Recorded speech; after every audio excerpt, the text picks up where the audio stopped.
Well, this is interesting. The potential ban of TikTok is causing a little bit of a divide in MAGA world and really across the political spectrum. People are disagreeing. In this case, you have Laura Ingraham mocking Marjorie Taylor Greene for a House floor speech that she delivered explaining her stance on the issue. And Marjorie's reasoning is strange. Now, reasonable people are on either side of this issue, and people I respect are on either side of the issue, but Marjorie's explanation as to where she is strange. We'll get to that. But before doing that, the context is, of course, we talked about this in a past segment with our legal expert, Aaron Parnas, but the House has now passed legislation that would either force the sale of, or if the TikTok parent company ByteDance doesn't make that happen, ban TikTok in the United States. And just to be clear, some confusion on this, it seems that a bunch of the representatives who are pushing for this legislation are doing it in the hopes that the threat of a ban forces the sale and TikTok won't necessarily vanish. But we'll just have to see. And this comes from, the motivation for it is national security concerns over the link between ByteDance and the Chinese government. And I think there's absolutely reason for concern on that front. That's why Biden has said he would sign this legislation into law. I also totally hear people, and there are strong emotions on both sides of the argument, who disagree. And there are definitely people, like I said, that are reasonable and I respect, not Marjorie Greene, but other people that I do respect that disagree with this particular legislation. A lot of it because of practical application, less so whether or not any action should be taken, but how this bill is written and the timing of it and urgency. But if nothing else, I do hope this prompts a conversation and then action relating to the privacy concerns with TikTok and other social platforms broadly. Obviously, really important issue. But like I said, we'll just have to see how this plays out. So we've seen Trump flip-flop on this. Used to be for a ban. Now he's against it after meeting with a GOP donor who has a big stake in it. And then Marjorie is now opposed to it. And I thought I remembered her also being for a ban in the past, maybe when Trump was pushing for it, but now she's not. Which, so is AOC and many others, so it isn't really a Republican or Democratic thing strictly. But again, Marjorie's explanation, as you're about to see, is pretty bonkers. Take a look. I rise today as the only member of Congress that has ever been banned by social media. On January 2nd of 2022, Twitter banned me, banned my personal account on which I was campaigning for. What a life she's lived, huh? Whew. How'd she get through that? Congress, raising money and using my free speech to inform the voters in my district they can vote for me. This was not by a company owned by China. This was by American-owned Twitter. This came on the heels of our own United States government working with big tech and working with social media companies to censor and ban Americans' free speech.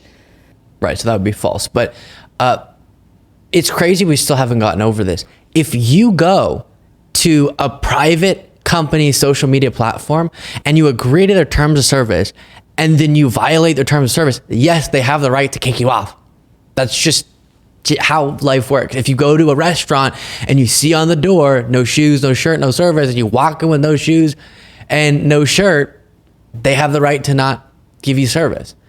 It would be a violation of the First Amendment for the government to tell social media outlets what speech has to be allowed on their platform. Of course, as long as the social media platforms aren't discriminating based on race, gender, etc. So just all jumbled up there as to her own perceived victimhood. But in this, you'll hear a different clip of Marjorie that Laura Ingraham cites, and that I want to respond to because it's separate from TikTok, a talking point about energy independence that I need to address again. The arguments against it got more, let's say, creative, I would say, as the House debate wore on.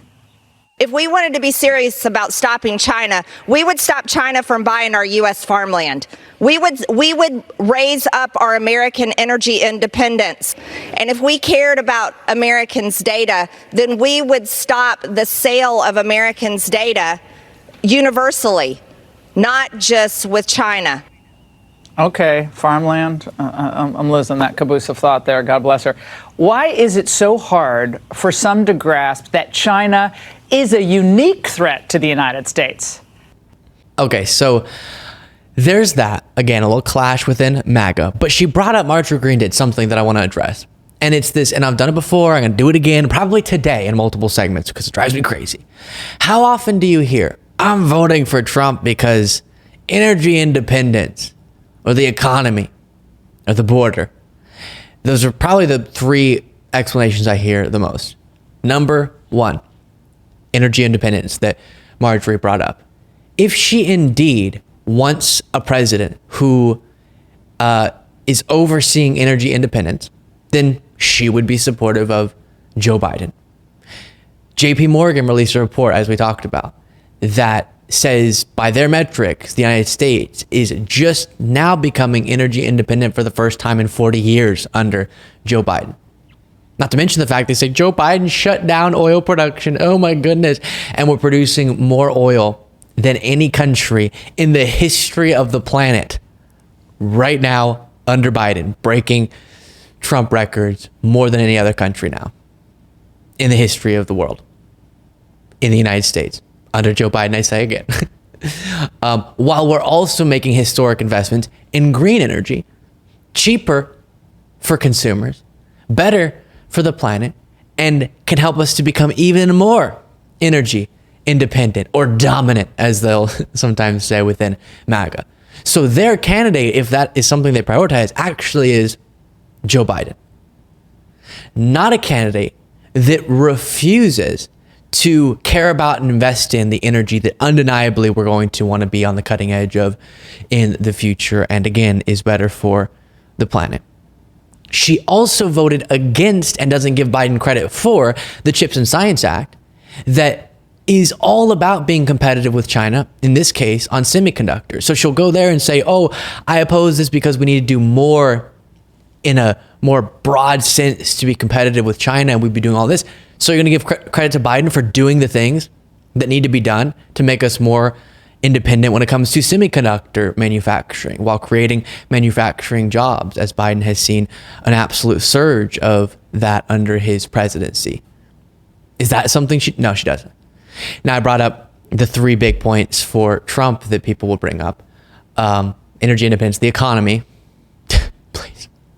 Biden taking over during a crisis, seeing, as we're going to go over in more detail in a different segment today, an unprecedented and stunning and more effective than other comparable economies recovery that has been absolutely something to behold. And then the border, Trump is advocating and convincing MAGA Republicans to kill the once in a generation border bill that's endorsed by the Border Patrol Union and conservative Senator James Lankford. So he's actually preventing progress while Biden's advocating for it. So the big three arguments in favor of Trump just crumbling before our very eyes.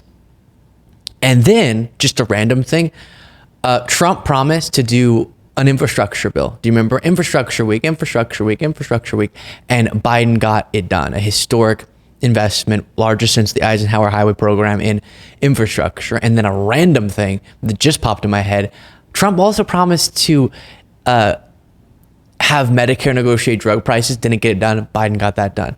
So again, even when we have these arguments on their territory, on the issues they say are important to them, they fall apart, and Biden's their guy.